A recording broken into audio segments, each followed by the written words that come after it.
Cordial saludo a los amigos televidentes de Jaque. Me quito el tapabocas, estamos desde el Parque de Río Negro y guardamos el distanciamiento con nuestros invitados en este espacio audiovisual que tenemos para ustedes en este 2021 desde el Parque de Río Negro.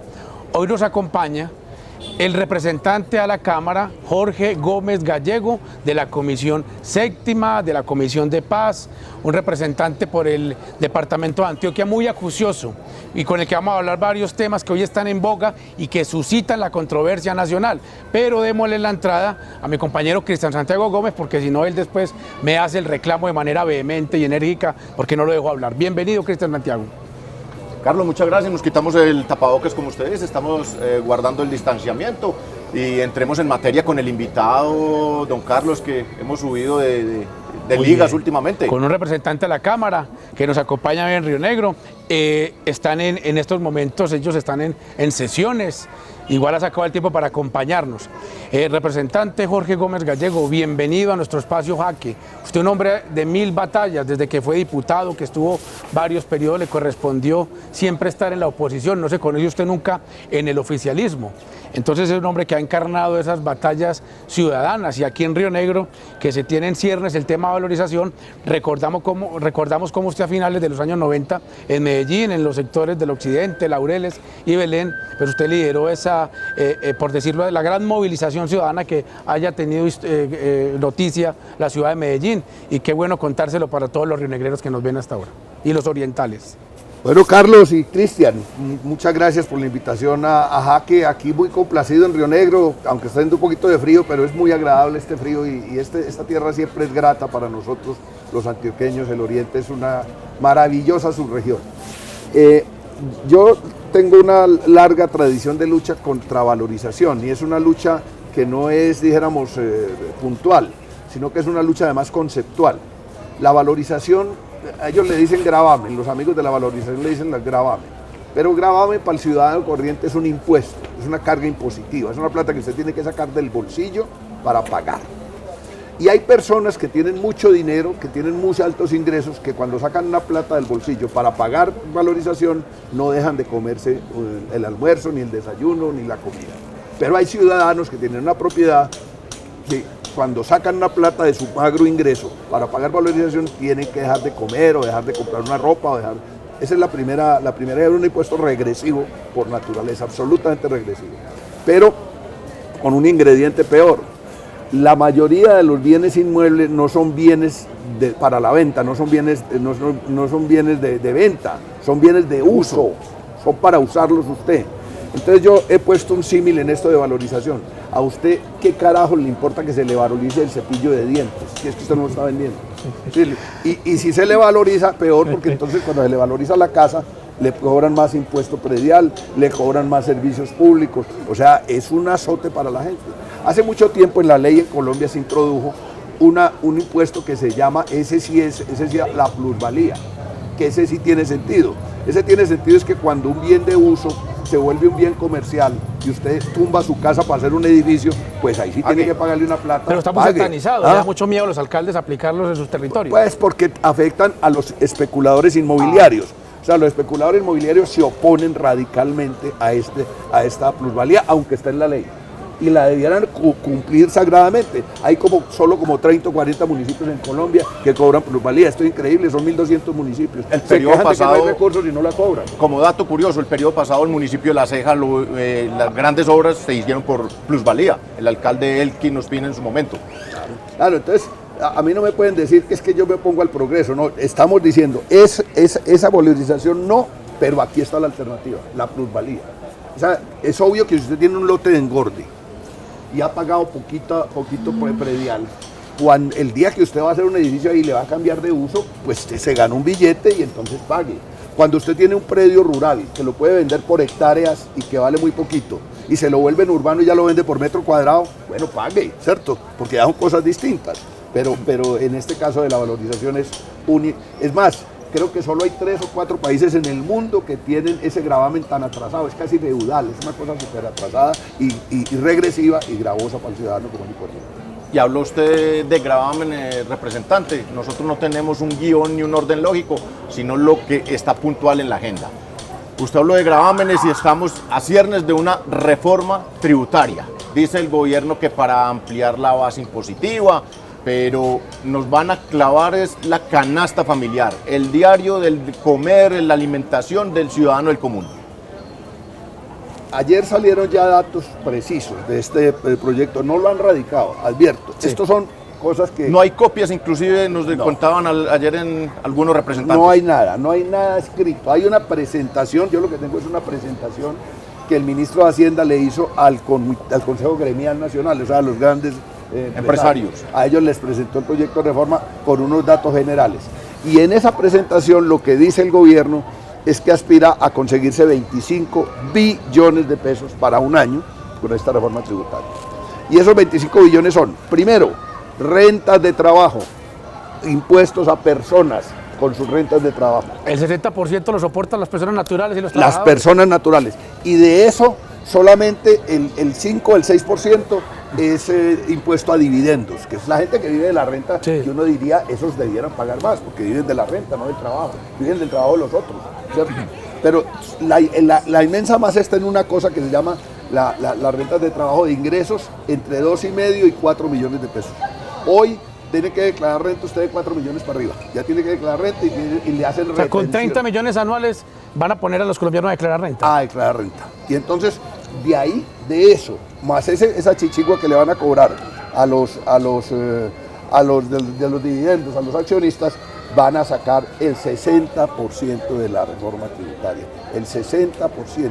Esos son 14 billones de pesos que le van a meter la mano al bolsillo a una persona que tiene, por ejemplo, un contrato de prestación de servicios, que son unos contratos chichipatos, unos contratos sin estabilidad, unos contratos sin seguridad social, unos contratos... Y al o que sea, les cargan esa deducción del 10-11% de deducción por y les honorarios descuentan profesionales. un poco de cosas, y les descuentan estampillas y bueno, todas esas cosas. A eso les van a clavar retefuente y les van a estar obligados a declarar renta. O sea, hay a unas personas que no tienen no les alcanza para comer. Pero en el ciudadano del común, ¿qué pasa con el gobierno? No hay caja, la pandemia sí nos afectó, la crisis, porque entonces dicen, nos van a meter una reforma tributaria, pero salen por allá en otro lado que nos van a comprar unos aviones. Entonces, ¿dónde está la coherencia que tiene el gobierno? Sí, ojo con esto. Yo quiero terminar, antes de responderte, Cristian, si te parece, Dale. hablar de lo del IVA. Porque en lo del IVA, ojo, hay un engaño enorme en lo del IVA, ya lo encontramos ahí en la presentación que hizo el gobierno. Es que en la canasta familiar hay dos categorías. Esto es un poquito enredado, Sí. y voy a explicarlo como con Muy bien. plastilina. Hay dos categorías. Productos de la canasta familiar que están exentos de IVA, y otros que están excluidos de IVA. El que está excluido de IVA, quien produce eso que está excluido de IVA, tiene derecho a reclamar el IVA que pagó por las materias primas o los insumos que... La devolución, la famosa la devolución devolución del del IVA. Los excluidos, los exentos no. Sí. Los exentos simplemente usted está exento, no cobra IVA, pero tiene que tragar el IVA que pagó o lo tira a gastos y lo cobra en el precio de lo que vende. Entonces yo le vendo a usted un producto exento de IVA, no le cobro IVA, pero yo pagué IVA en la cadena anterior y le cobro el IVA en los costos que está. Entonces van a pasar un poco de excluidos a exentos. Bueno, entonces los que venden huevos tienen que comprar lácteos. pollos, tienen que comprar droga veterinaria, tienen que comprar cuido, tienen que comprar. Entonces, esos IVAs que pagaron ya no se los van a poder cobrar al gobierno. Entonces, ¿qué pasa? Se los clavan al producto. Entonces el gobierno va a decir, Se no encarece señor, la canasta familiar. yo no le subí el IVA a los huevos, yo no le Esa subí es la el IVA a los trampa. pollos. Esa es la trampa, ojo con esa trampa, estimado. Y por eso aspiran a recoger el 32% de la reforma tributaria, es decir, una cifra como algo así como 7,5 billones de pesos. Esto es increíble, esto es una cosa que es de no te lo puedo creer, como dicen por ahí. 7,5 billones de pesos, que en mucha parte se va a mermelada y nosotros nos vamos a un corte institucional.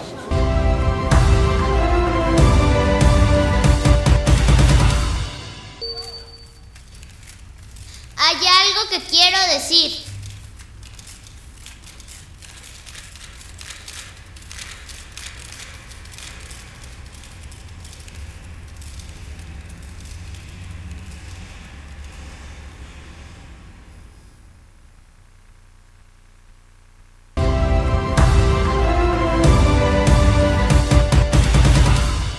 Bueno, regresamos a Jaque desde el municipio de Río Negro. Nos acompaña como invitado el representante Jorge Gómez Gallego. Estábamos hablando antes del corte institucional sobre la caja que tiene el gobierno, pero unos gastos suntuosos se podría decir que piensan hacer. Y algunos productos, representante, que tienen el 5% del IVA que ya van a pasar al 19%. Van a pasar al 19%. No, es que esta reforma además es muy técnico. Entonces hay que mirar renglón por renglón y hay que tener capacidad de comprender eso.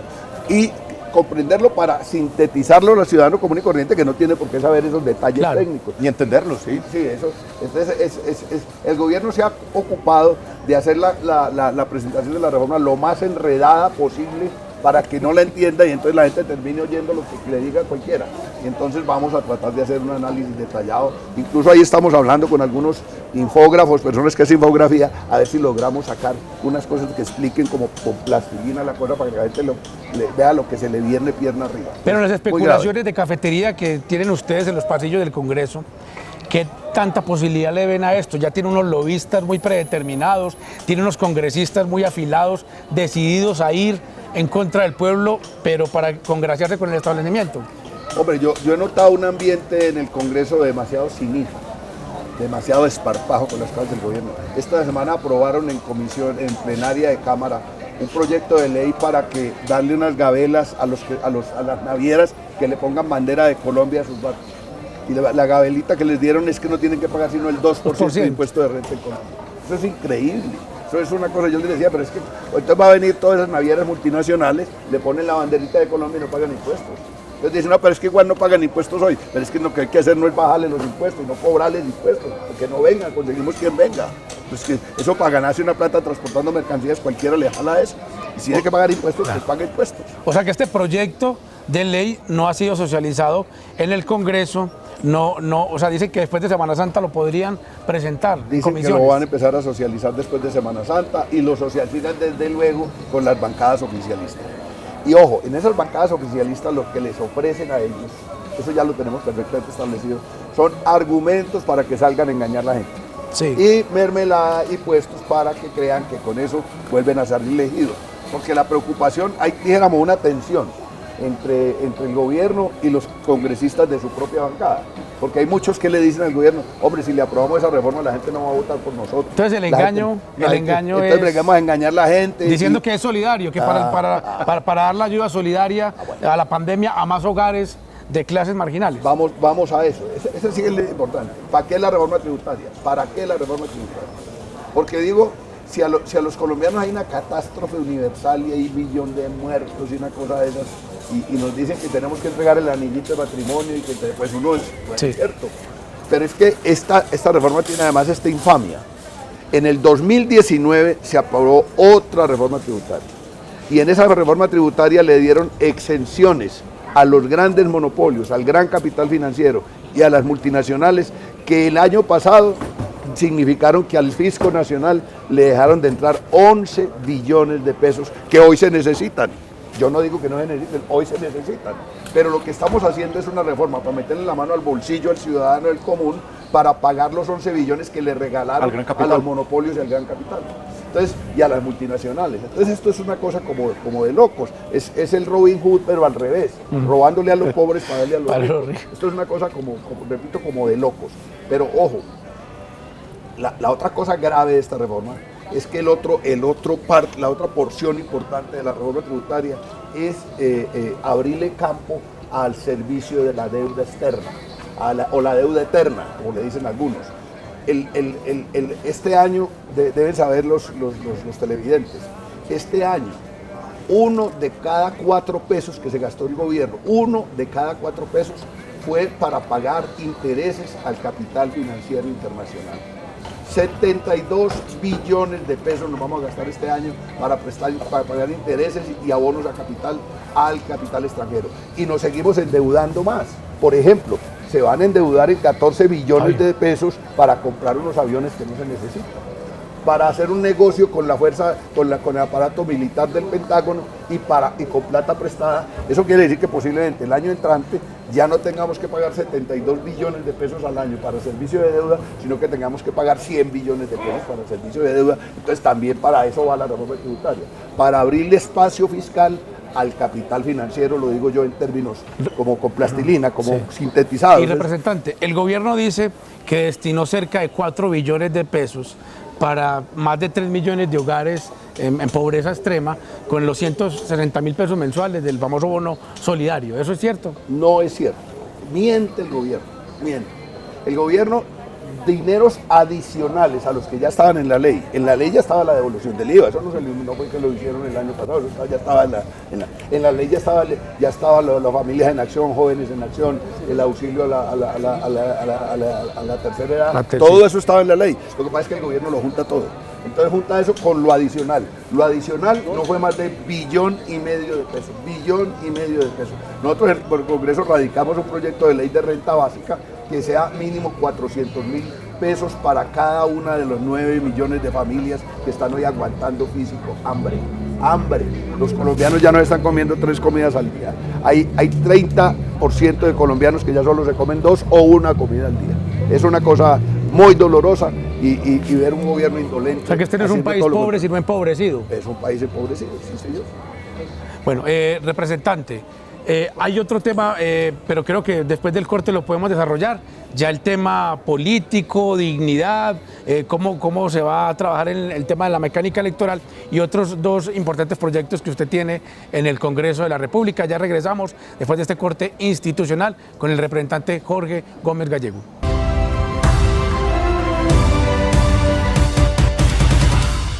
Creo en mí mismo. Creo en mí misma.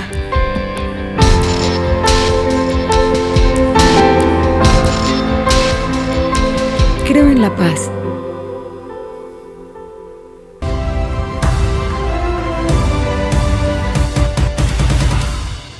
Regresamos a este tercer y último segmento de Jaque con el representante a la Cámara, Jorge Gómez Gallego, del movimiento Dignidad. Otro importante proyecto que ustedes han abanderado y que en compañía del senador Jorge Robledo pues lo han trabajado y se han reunido y socializado, es el tema de las plataformas tecnológicas para el transporte. ¿En qué va ese tema? Pues ayer se aprobó en Comisión Sexta el informe de ponencia, una ponencia que es contraria al proyecto de ley que nosotros presentamos. Se acumularon 6 proyectos de ley sobre el mismo tema, pero el proyecto de ley de nosotros era distinto. Nosotros lo que estamos propendiendo es porque se autorice el uso de plataformas, pero para prestar el servicio de transporte individual de pasajeros público, o sea, tipo taxi. Los otros proyectos lo que pretenden es legalizar la prestación del servicio individual de pasajeros a través de carros particulares. Ahí hay una diferencia enorme, porque en Colombia hay una razón explícita para que no haya sino transporte individual de pasajeros en taxis.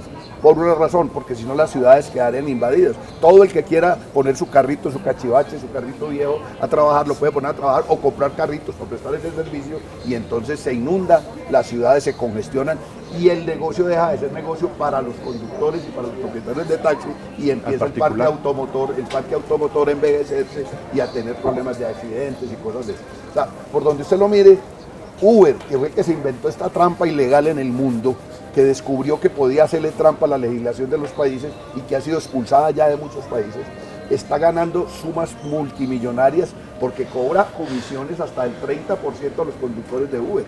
Entonces lo que nosotros presentamos es que pueda funcionar Uber y las otras plataformas, pero solo cobrando el 5% y a taxis. Y el que quiera prestar el servicio de transporte individual de pasajeros, lo haga con un carro que cumpla las condiciones del servicio público, pagando lo mismo del servicio y público, pagando los seguros que hay que pagar y teniendo el pase de conducción que hay que tener y teniendo seguridad social a los trabajadores. Don Carlos, usted había hablado ahora del tema político, entremos en materia que se nos va a acabar el tiempo y no hemos tocado eso. Representante, usted es uno de los que va a dar el paso de Cámara a Senado por esta nueva colectividad, Dignidad, una escisión del polo democrático. Sabemos que usted tiene ya una fórmula en Antioquia, Vanessa Barrientos. Cuéntenos un poco sobre el tema.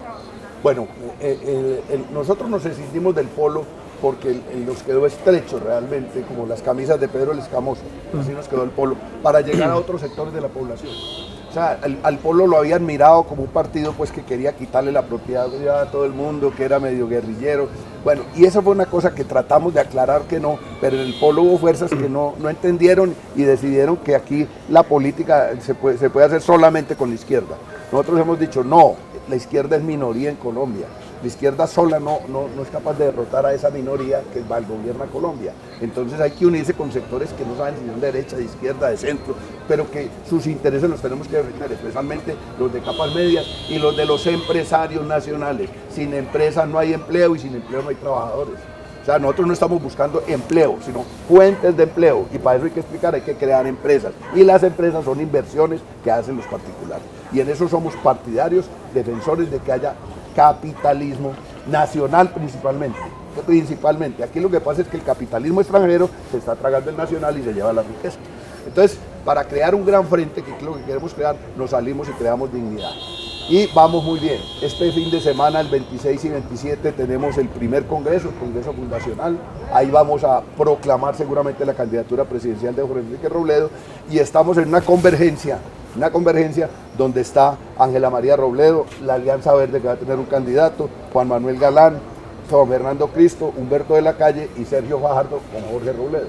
Y vamos a una consulta en marzo del año entrante, una consulta en la que el que gane de esa consulta con un programa previamente establecido va a pelear la primera vuelta contra el que ponga a Duque y los que malgobiernan a Colombia. Aquí entre nosotros y que no nos escuche mucha gente, ¿qué tan cómodo se sintió usted trabajando con Fajardo después de que usted fue un diputado opositor a su gobernación? ¿Fue un tema de disciplina o ya ideológicamente cómo se siente con ese tema de Fajardo en esa gran coalición? No, yo lo he aclarado suficientemente. Sí. Yo fui oposición a Fajardo cuando era gobernador, pero cuando Fajardo decidió ser oposición al gobierno de Santos y ser oposición a la aspiración presidencial de Duque, nosotros no fuimos con Fajardo. O sea, es que le dicen burlándose de la cosa que la política es dinámica. Es dinámica porque con Fajardo nos unimos con un programa. Yo quiero que, eso está todavía en internet, el programa de Coalición Colombia. Y si me dicen si ese programa es un atentado contra la nación, yo digo, bueno, perdón, me equivoqué. Pero ese es un programa que yo, repito, no me equivoqué apoyando ese programa. La equivocación fue que no fuimos capaces de ganar, porque con Fajardo teníamos un acuerdo de cómo se gobernaba Colombia y eso son cosas, dijéramos, que a la gente hay que creerle. Cuando a Fajardo le eligieron el gobernador, yo no era de la coalición de él y gobernó en los aspectos que yo critiqué sumamente mal. Pero yo no tenía ningún acuerdo con él. Y yo hice la crítica con toda sinceridad y les quiero decir, si hoy Fajardo un día me preguntó, ¿no se arrepiente de todo lo que me criticó? Y le dije, no le quito una coma a las críticas que le hice como era gobernador. Y si usted no cumple este programa, si ganamos las elecciones, también somos la oposición. Eso es una cosa. Y en esa consulta están todos acordados que van a respetar el resultado, o sea, que sea, lo van a acompañar. Eso posiblemente se proclame 20 y pico de abril, puede salir, en eso está, porque el programa hay que discutirlo, cada palabra, cada coma, eso hay que discutirlo, porque pues yo no voy a volver intercambiable con alguien que no tenga unos puntos de vista que por lo menos ensamblen con los míos, ¿cierto? Y hay un poco de detalles por acordar. Y hasta ahora está acordado que todos respetan el resultado y que el propósito es derrotar al que ponga Duque, Uribe, Vargas Lleras y todo ese combo que han mal gobernado Colombia toda la vida. Y si por el lado que salga Petro, entonces ¿cómo va a ser ahí el tema? Es que el lío que tenemos es que Petro ya demostró que no es capaz de ganarles. Porque Petro tiene una cosa, como dice un amigo mío, con un inmenso sector de la población, es antimagnético. Repele. Porque pues cosas que él ya se arrepintió de su pasado guerrillero y siquiera pues se arrepintió y eso está bien, pero lanza mensajes de no tender puentes, de no buscar alianzas, de yo y solo yo. Entonces, por ejemplo, el ataque infame que le está haciendo a la alcaldesa de Bogotá y que trató de dividir las fuerzas alternativas en Bogotá poniendo un candidato para que Claudia no ganara, es una cosa que creo que el Partido Verde no le va a perdonar. Y creo también que esos mensajes que ha mandado a veces de que va a expropiar, de que no se quede, eso no cae bien en la producción nacional. Y nosotros necesitamos a los productores nacionales generando empleo. Y les tenemos que decir que esto es en serio, esto no es un cuento y lo estamos engañando para después quitarle las propiedades. No, eso no, nosotros no estamos por estatizar la economía, nada de estatización de la economía. Bueno, don Carlos, despide usted esto que se nos va a ir. No, con el representante podríamos tener 2 o 3, 4, 5, 10 programas porque hay mucho que conversar y es muy preclaro en sus conceptos. Agradecerle por habernos guiado, orientado frente a temas que yo sé que van a estar en la agenda nacional y muy complejos. Pero seguiremos trabajando. Muchas gracias, representante Jorge Gómez. No, a mí no me queda más que agradecerles a ustedes, me sentí muy complacido, muy amables ustedes y un saludo muy cordial a todos los televidentes del Oriente Antioqueño y yo creo que de otros sectores de Antioquia que ven este programa Jaque. Muchas gracias. Bueno, don Carlos, nos despedimos hasta una próxima oportunidad.